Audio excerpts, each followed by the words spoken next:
Hey you guys, it's Tati. I'm back. Somebody asked me, can I tell the story about the car accident? I got the hiccups, y'all. I'm gonna get to that story, the full story, but I can't just tell the full story right now at this moment. But I have a lot of questions. I mean, people. I'm gonna answer to the questions that was asked to me. So they want to know about my MMA and boxing. How did I get hurt? Well, I've been doing, first, I was gangbanging, running the streets, fighting when I say I was fighting every day, literally Monday through Sunday, literally every day out the week, it was bad. So my homies was like, why you don't box? And I was like, I always wanted to box since I was a kid, but it's another story to those with your parents growing up. But so he was talking to a guy named Choppa, and he was like, I know somebody, I got a coach that teaches that. He was like, you want to get in it? And I was like, yeah. So he called him up. His name is Coach James. So I talked to him on the phone. He told me to come in. So I went up there. So we was talking about the boxing and everything, but he ended up talking me into trying MMA. So I'm like, I see them in the gym training for it. Niggas getting kicked and shit in their stomach and all that. I'm like, you want me to do that? I'm like, hell no. I can't get kicked and kneed and all that. I can't do that. He was like, you got to try it out. You don't know if you don't like it unless you try it. So I was like, fuck it. So I'm like, all right. So I started doing the MMA. After a week, I'm like, getting kicked in your stomach and getting kneed and shit is really not that bad. So I ended up sticking to MMA. So, boom, I'm doing that. On and off, I was training and then getting distracted and going back to gangbanging. So I kept training and falling off and going back to gangbanging. I was 1 foot in, 1 foot out. Boom. So I trained for some years on and off. My first fight was in San Diego. I was nervous. But when I got inside that ring, all the nervousness went away. And I won my match. And after that, I ended up moving to the IE. So I ended up finding another gym. After a while, I didn't fought in Miami. We didn't went to Miami with my gym mates, and it was just dope. But I ended up moving to the IE, and so my times wasn't matching with my gym, so coach was looking up some gyms out here or whatever. So I ended up training with Carson Gracie. It's on the border of Moreno Valley and what's that, Riverside? I think, yeah. So I'm training with them. They got more girls in the gym because my other gym was just all boys and I was the only girl. So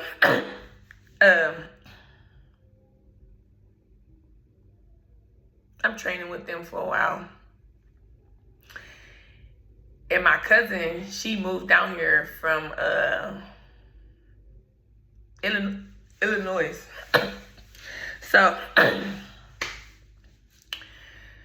she'd go to the gym with me and everything. cut this story kind of short.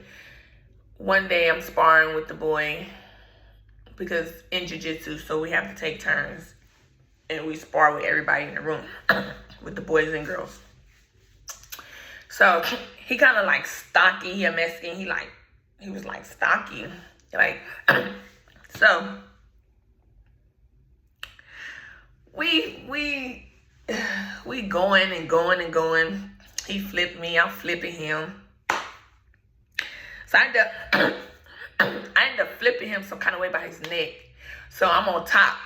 So the boys in the gym, they get there yelling, oh, she done got you. You can't even get up. Oh. So I think by them doing that and him being a man and I'm a girl, that did something to him. So he ended up, I don't know what exactly he did, but he ended up flipping me some kind of way by my neck. And then like, he like started going harder and stronger on me. So we going. I end up tapping out, boom. So I immediately got a headache. So it was pounding bad. So I tell my coach, like, I ain't gonna stay for Muay Thai, kickboxing, and boxing, and for the rest of the training. And he was like, what's wrong? I was like, my head hurting bad in my neck. So he was like, let me find out you scared. And I was like, I ain't scared. I'm like, bro, my neck and my head is really hurting. So he like, all right. He like, I'll see you tomorrow. I'm like, yeah. So I kept going to training for the next 2, maybe 3 weeks. But like my neck would hurt real bad afterwards. Like my back was hurting. And I just remember one day I woke up and I wasn't feeling it. So I was telling my cousin, like, I ain't gonna go to training today. And then she was like, okay, but you gotta go tomorrow. I'm like, all right. So the following next day, I wasn't feeling it. And when I took my shirt off, my back was swollen and it was red. And she was like, what's wrong with your back? So I'm like, what you mean? She like, it's swollen and it's red. So she had took pictures and stuff. And I was like, I don't know. I said, but it hurt. So I didn't go. So then the next day, I woke up and my arms, my legs, my feet, they was tingling and going numb on and off. And I'm like, what the fuck is that? So first I'm thinking it's muscle spasms that's happening and all the stuff. So I didn't think nothing of it. It just go in and out and out. The 4th day, I woke up and couldn't feel from my neck down. So my granny them like, you need to go to the hospital, because then the feeling came back. So I go to Kaiser. And don't worry, y'all, my asthma. I gotta get on my machine again. So I go to Kaiser and they had the x-rays on my neck. So my discs in my neck was ruptured. C4, C5, and C6 was ruptured in my neck. So he was like, you gotta go to your primary doctor and you need to get an MRI immediately. So I'm like, all right. He gave me the paperwork. I ended up going, he told me to go to Riverside County Hospital because I didn't have Kaiser insurance. So I ended up going and I showed him the paper and he wrote on the paper like she needed MRI immediately. They didn't want to give me no MRI. So I ended up going home. So things was just happening. Like some days I wake up, couldn't feel. Some days it'd just be tingling and numb in my arms, my legs all the way to my feet. So then one day me and my cousin, we went to the 99 store and we seen a black boy out there. It was like probably like 2 weeks later. So it was a black boy out there. He was handing out Bibles and nobody would stop for him. So I told my cousin, like, let's stop and talk to him and get a Bible and see what he's talking about. So he gave us a Bible. We talking to him. I give him my cousin number. They exchange numbers, whatever. So we go inside the 99-cent store. As soon as I'm walking to go down the aisle, I collapse and fall. So my cousin had to help me up. So I'm like, damn, what the hell? So we leave out. The following next day, I think it's like Saturday now, yep. We go to Food for Less. So as I walk into Food for Less, all I hear is, that's her, that's her. So I tell my cousin, like, because you know, I'm from a gang and all that. So I tell my cousin, like, get away from me just in case. I don't want you to be in the mix of what I got going on and you not from here. You know what I'm saying? Innocent bystanders always get killed or hurt. So she like, no, I'm going to help you. I got to help you. And I was like, no, you don't know what's going on. You don't know what your cousin did out here. You don't know what, you know what I'm saying? So I'm telling her, don't get in the middle of what I got going on. So he like, the dude like, excuse me. So I turn around. I'm like, yeah, what's up? So he like, he was like, do you do MMA? And I was like, yeah. He was like, I told you, babe. I told you that was her. That's her. He was like, we've been watching you. We be watching your fights. We fans of you. We rooting for you out here. And that just brightened my day. Like, damn, like, I didn't know, like, y'all way out here and y'all watching me. So I'm talking to them, whatever, boom, bam. So as they leave and walk off, as soon as they get on, as soon as I tried to take a step, I collapsed and fall. Couldn't move. So my cousin and security, I think they had to help me to my car. And one of my homegirls, Kiko, she was telling me, like, go to Little Mary Company in Torrance. This was like some days later when she told me that. And so I'm like, bet. So like 2 days later, I ended up going there. So bam. I ended up going. They did like a small MRI. And I had internal bleeding in my spine. So they had to keep me until they was able to stop the bleeding. And I had to wear a neck brace on my neck to keep my neck in place. So, boom. After the week, I go back to the IE. It's, boom, Sunday morning. I wake up early. I tell my cousin, I said, let's go to church. And she was like, okay. She was like, what church we gonna go to? I was like, I don't know.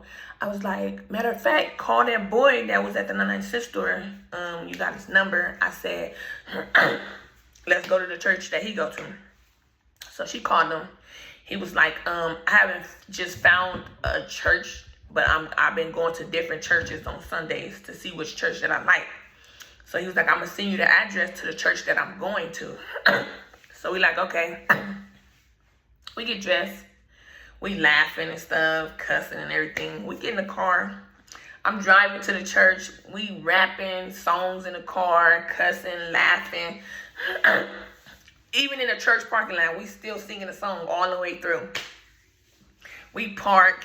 We get out the car. We talking, laughing, smiling. Soon as I step my foot inside the church, I just started bawling, crying.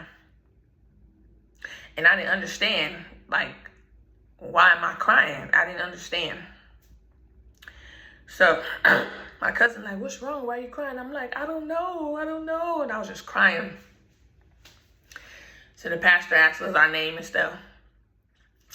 They asked me why I had a neck brace on. I told them. They prayed for us and everything.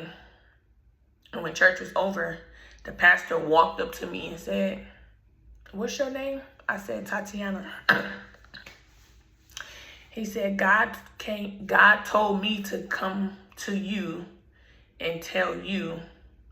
What did he say? God told me to come to you and tell you everything's gonna be okay. And he see big things happening for you. You're gonna be real big. And I just started crying again. And I did not understand. So when we left, it's like 2 weeks later now, and everything is progressing more and more. So my cousin KK called me like, why you didn't go to UCLA Harbor? You forgot all your aunties work at the hospital. And I was like, oh yeah, I was like, I forgot. So she already told her mama what was going on with me. So when I got there to UCLA Harbor in Torrance, they was already waiting for me. So as soon as I get in my name, the doctors came out. They took me straight to the back, did an MRI.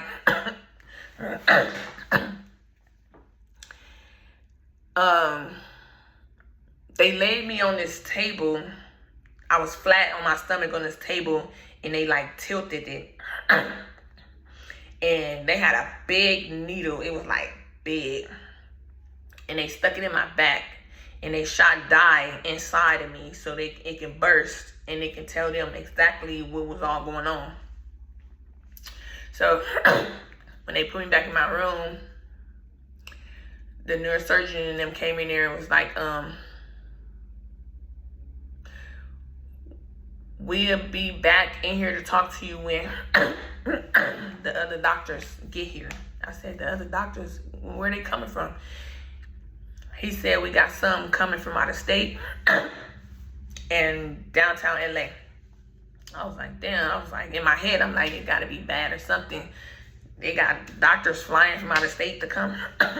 So 2 days, it's like 2 days later. So when the doctor came in,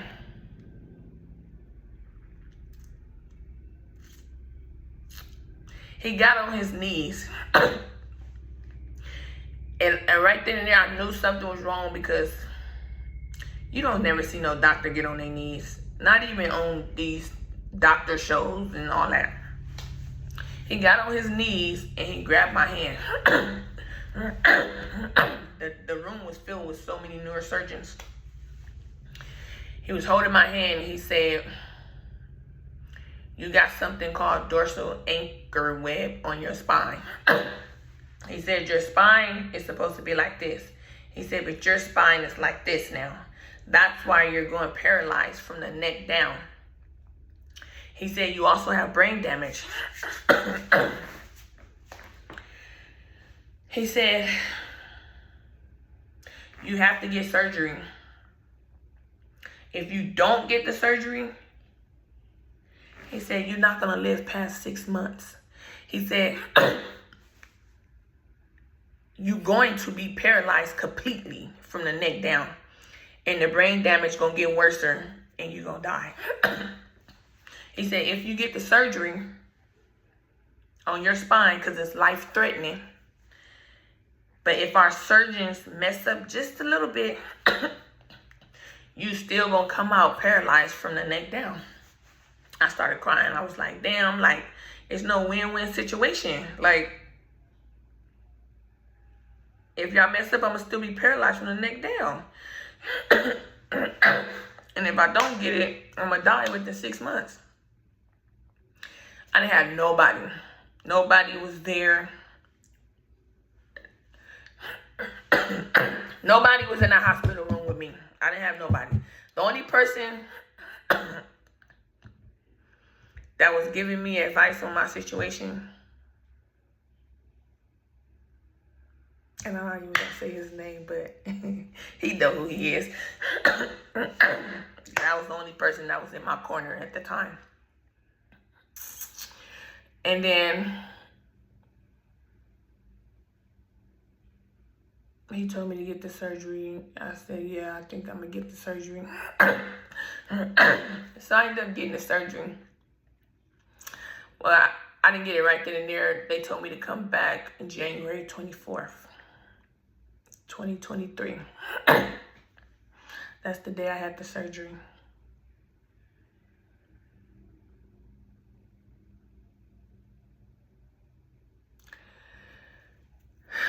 It was a 10-hour surgery.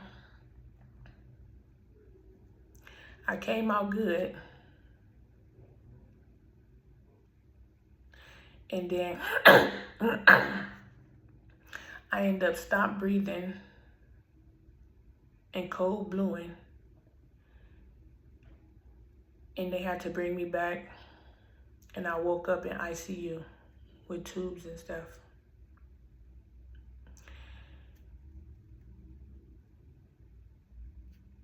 My mama was there that day.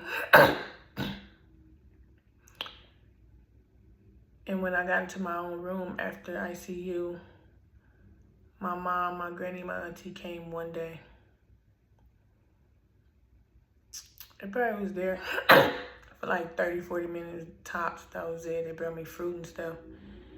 And I didn't see them again. None of my family came. Nobody came to see me, no friends, no aunties, no uncles, no cousins, no homies, no homegirls. The only, Didi, that's my homegirl. She's a manager at Edibles Arrangement. She came up there in her job truck and she brought me my favorite fruits. White chocolate strawberries, a big basket, and with fruits and stuff. And Kiko, she wasn't even out here. She was sending me food and groceries.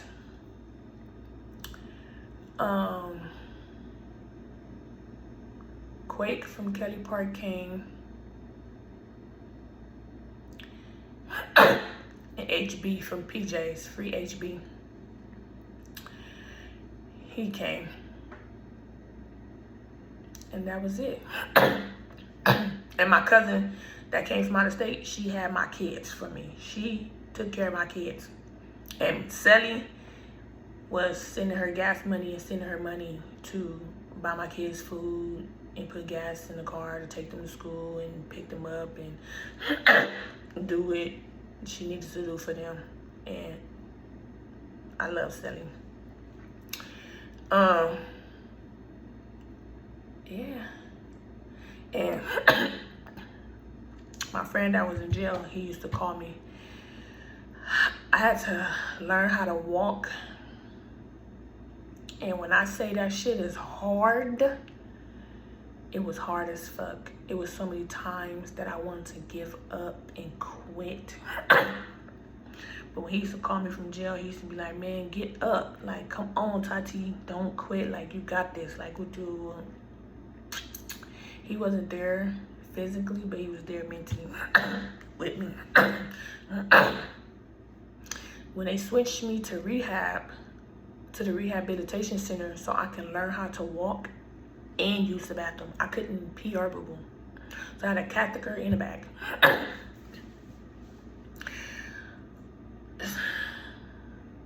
My dad, a sherm head. My dad is a sherm head.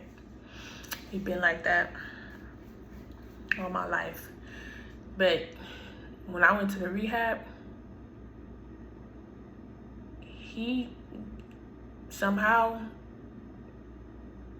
he's on the streets, but somehow he came to visit me like 2-3 times, and he got money somehow to bring me some food. And my cousin Mikhail, he came to see me too. And it was hard. It was a struggle. My motivation was one of my nurses, she was in a wheelchair And every day she rolled in there and she told me she had kids, I used to tell myself, like, bro, get up and walk. I can't be in a wheelchair. My roommate, she was there 18 months and was still trying to learn how to walk. It took me 2 months. It was people there 2 years, 3 years, 16 months, 8 months with spine problems, trying to learn how to walk, and it literally took me 2 months. 2 months. I was determined to get up and walk. The nurses and the doctors from the rehabilitation center and the hospital was in shock when I started walking. They couldn't believe it. They asked me, how did you do it? I specifically told them it was God. It was God. And then I was very athletic, so I have an athletic body. So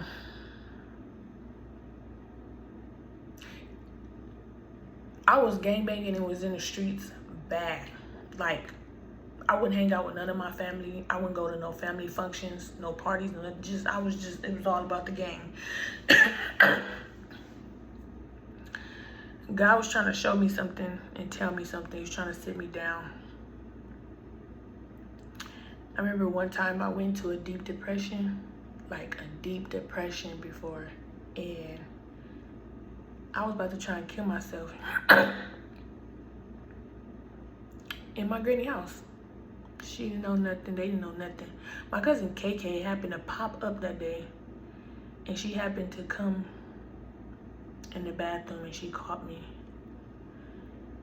And she just grabbed me and she started crying with me. She helped me, she made sure I got dressed, and she took me for a ride. We had a long talk. Then a lot of bullshit happened with me in my neighborhood. And it was like everybody was turning on me for some lies that wasn't true. But even some of my cousins, they all turned on me too for the hood. But everything is copacetic now. And then we had this car accident. We ended up spinning out of control, hitting a rock on this grass, flipping over the wall, flipping 4 more times into a house. But as we was flipping, I just know we all got knocked out, and then we woke up, and I was trying to keep everybody calm from panicking. Because if you panic, you can die like that. So I was trying to keep the car copacetic. And then, and the car accident just happened this year, January 5th, beginning of the new year. And then, like, today the 31st, probably like a week and a half ago, my car caught fire on the freeway. I was driving and it just stopped on me. I didn't know what was going on. I'm like, do I need more gas? I ended up lifting to go get more gas. It wasn't that. So I kept trying to start it and start it. Then something said, boom. And see smoke coming out. Then after a while, the fire came. But the highway patrols helped me, got my stuff out. Then they gave me a ride home. That's why I was in the car with the highway patrol that day. And then after that, I find out from somebody I was sleeping with and was living with.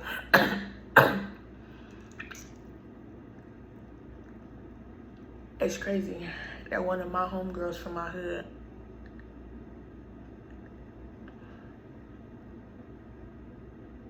was trying to get me killed. So,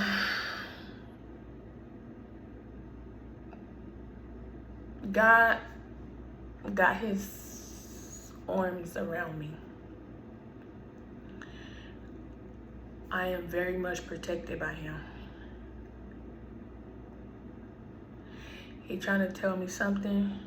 He wants me to pay attention to everything and everybody.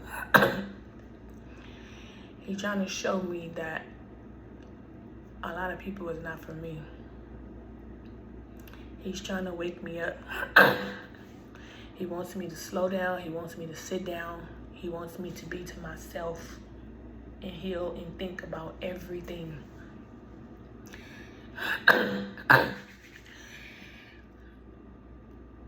So when a lot of people, when we had that little scuffle with Krishan, and people was talking about, oh, that's their karma. No, it's not karma.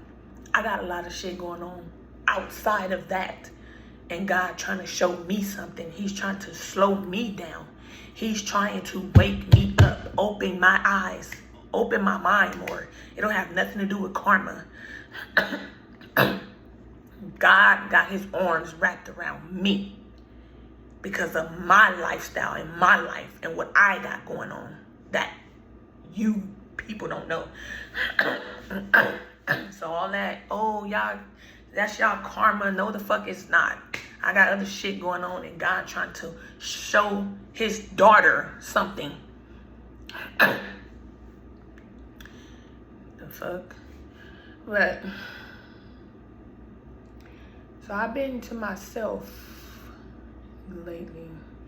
And since I got off social media and all that, it's only probably like 3 people, maybe 4 people that texts my phone and check on me.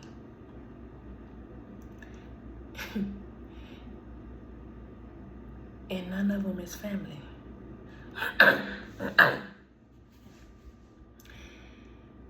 And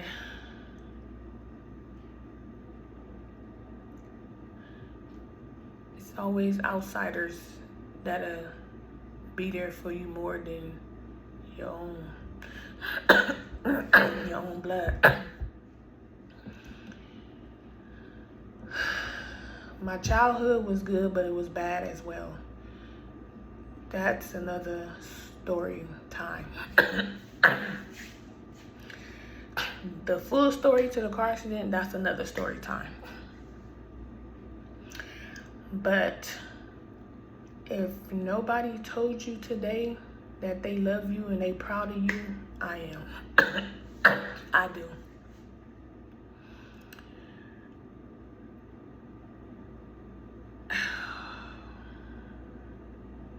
Put God first.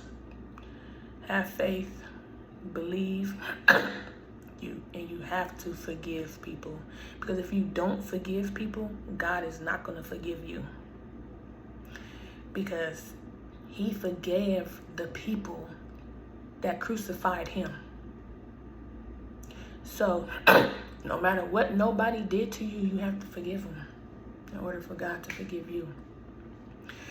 But keep your head up, chin up, chest out. Some of you men, drop your pride some. It's people out here that you can network with that can help you in certain situations. It's a lot of people that's nonchalant out here that is scared to tell their story.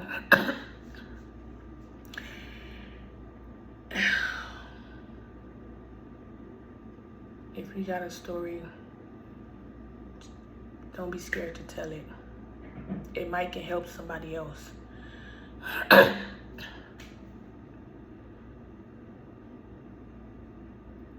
Put God first though. Read your Bible.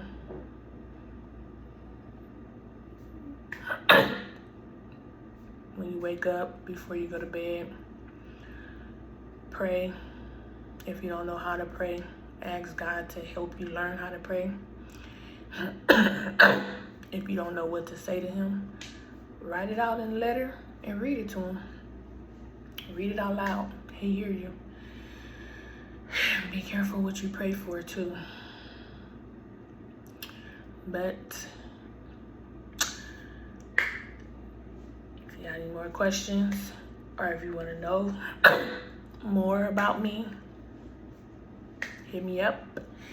And like I said, I will tell the other stories in the next story time. But right now, I cannot tell the full story to the car crash yet. But I will give you that story. But whatever you want to know, just hit me up. Love you.